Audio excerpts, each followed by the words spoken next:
ঊর্ধ্বতন কর্মকর্তারা যেখানে ব্যর্থ হয়েছে, আপনারা কুরবানি ঈদে দেখেছেন একটি ছাগল সেই ব্যর্থতা পূরণ করেছে। সেই ছাগলে ধরাই দিছে বাংলাদেশের সেরা চোরকে।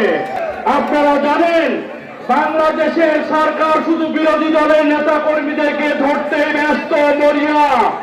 সেখানে যায় শুধু তাদেরকে ধরা যায় কিনা, তাদেরকে জেলে ভরা যায় কিনা, কিন্তু দেশটা কিন্তু লুটে পুড়ে খাচ্ছে আমরা এবং সরকারি বাহিনী, সেদিকে কিন্তু সরকারের কোনো চোখ নাই, অন্ধ হয়ে গেছে সরকার।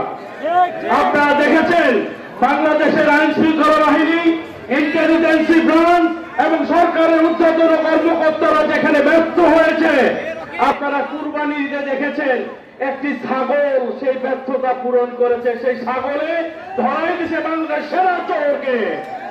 সেরা চোরকে, সেই চোরকে ধরাই দিছে ছাগল। বাংলাদেশ সরকার যেতে পারেনি। প্রিয় নেতা, প্রিয় নেত্রী,